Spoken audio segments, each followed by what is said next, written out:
and welcome to Inner Circle Guidance. Today we're going to be doing a collective reading, but for those of you who are new to the circle, hello and welcome. Don't forget to hit the subscribe button. I post new readings every single day. And if you're looking for personal services or personal readings, I offer them through my website, innercircleguidance.com. Let's find out what the circle needs to know today.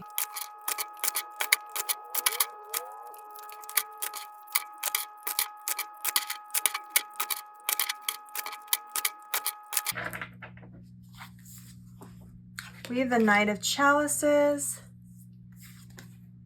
We have the Six of Swords. We have the Two of Chalices.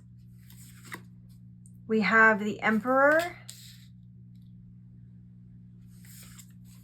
We have the Five of Pentacles.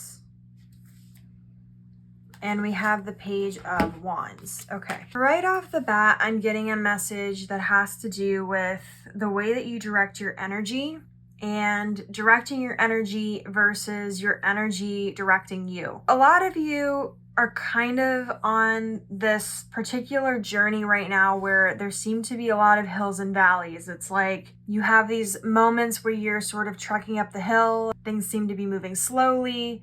And then you reach the top and it's like on the way down, things are going very fast. And then it's just sort of these hills and valleys when it comes to how quickly or how slowly things are moving. Part of why I think you're struggling with this and struggling with the pacing is because a lot of you have gotten used to things being in high highs and low lows. For the hills and valleys, it's not really that things are high highs and low lows. It's more of that you haven't quite evened things out, but you're still able to make it hills instead of mountains. But part of that energy and part of moving into sort of this more peaceful energy, and it's interesting too because we go from literally this Knight of Chalices type energy of the hills and valleys to a bridge where the trees are literally pointing this way. So you're literally, quite literally through this card being shown how to shift from this energy over into something that's more balanced, into something that's more reciprocal, into something that's more consistent. The Two of Chalices is about balance. It's about reciprocity. The Two of Chalices is energy meeting another energy on the same playing field. In order to go from this energy into more balance, you need to learn how to harness your emotions in a way where you're not disconnecting from them. I'm hearing for some of you, that's the problem of part of why you're still struggling with consistency is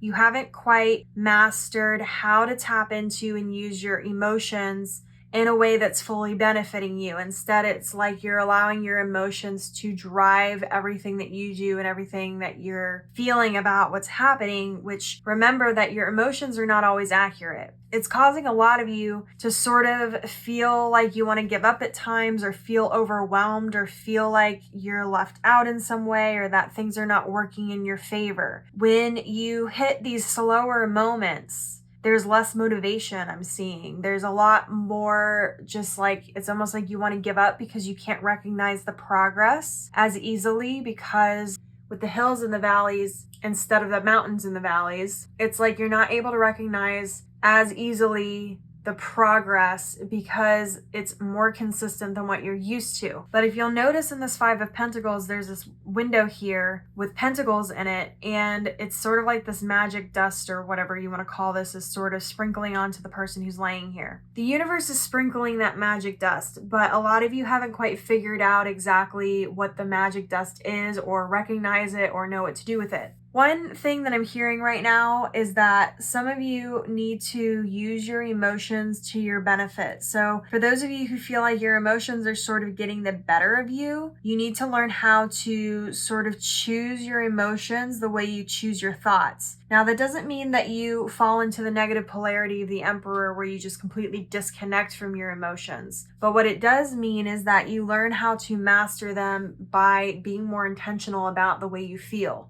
For example, a lot of people think that when spiritual gurus say, oh, you have to choose your thoughts and choose your emotions, that means control. It's not so much about control, and it's not so much about completely getting rid of any negativity. Instead, it's about being intentional and choosing to put your time, your energy, and your focus into the experiences that you want to experience. For those of you who are struggling with how to rally your energy towards a positive energy or shift your feelings from a negative to a positive, tap into your energy reserve that you already have through your memories. A lot of you are sort of getting caught up in the moment, in the current present moment, and allowing that to sort of dictate how you feel. But remember that you can shift at any moment. So if you're having a frustrating day, for example, you can go back to a memory that is of ease and peace and happiness, and you can choose to take a moment to shift into that energy and then take that energy from that memory with you forward. You're being prompted to learn how to do that and to do it more in your day-to-day life. It will help you when you feel like you're not motivated, or you feel like you are not getting where you want to go, or that you want to give up, or that you're frustrated. Remember, the Five of Pentacles is a temporary loss. Even if the loss is not actually happening and it's more of a feeling of loss, it's a temporary situation. A lot of you, through this healing process that you're in, and through this manifestation process that you're in, or the spiritual awakening process that you're in, you're very much having these moments where once you've gone down the hill and the fast-paced stuff is over, you fall back into this pendulum energy where you swing back into being frustrated, negative, not motivated, etc. This is when you need to tap into your resilience. This is when you need to learn how to motivate yourself. Some of you, I'm hearing, are trying to do that through external validation or through the use of other people or other situations to try to give you that motivation. Not that some of that can't be helpful and healthy to a certain extent, but if you're fully relying on something or someone else for something that you should be relying on yourself for, that's when you start falling out of balance, and that's when things start shifting into the negative. You need to learn how to motivate yourself and do the emotional labor yourself. Part of that is tapping into this reserve. Start, if you're struggling with this, writing down certain memories in your journal that you can use as reference points. Give yourself different memories that you can put into different emotional categories. So if you need to feel excited, think of something that made you excited for a memory. If you need to feel happy, something that makes you happy. If you need to feel motivated, something that makes you feel accomplished and motivated. Try to figure out those memories, get them sort of in line so that you have them in mind for whenever you hit this sort of like slow or low moment. Tap into that resilience and use it. You'll come to find that when you do that and you direct your energy the way that you want it to be directed, and you direct your feelings and emotions, and you tap into that energy,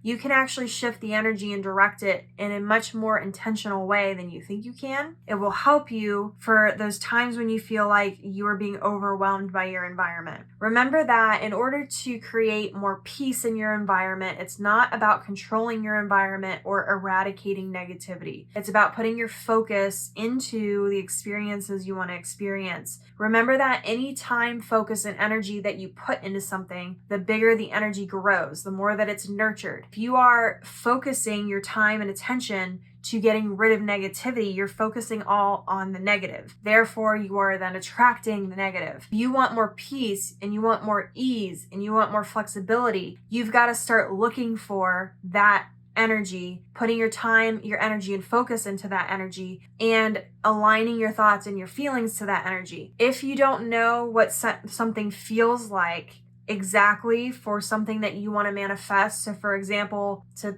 make a really extreme one that's just easy to think of, if you want to be a millionaire and you have no idea what being a millionaire is like, you may not know that, but you do know how it feels to have sudden unexpected money maybe, or how it feels to have all your bills paid without any stress. Those memories that I'm talking about as reference points are energy taps that you can use for your manifestations, for when you feel down, for when you need to be reminded, for when you need to raise your vibrations. Take advantage of it. I just heard music, so for some of you, this may be easier to do if you have certain songs or playlists that remind you of certain emotions or certain memories, in which case, instead of focusing so much on the memory itself, maybe you play the song and it gets you into the vibe. Figure out different ways and different things that help you do this, and it will make this process much easier, and it will also make the hills and valleys even shallower, So there's less of an incline and a decline when you go up and down. This is your reading. If it resonated with you, don't forget to like this video and comment your affirmation down below.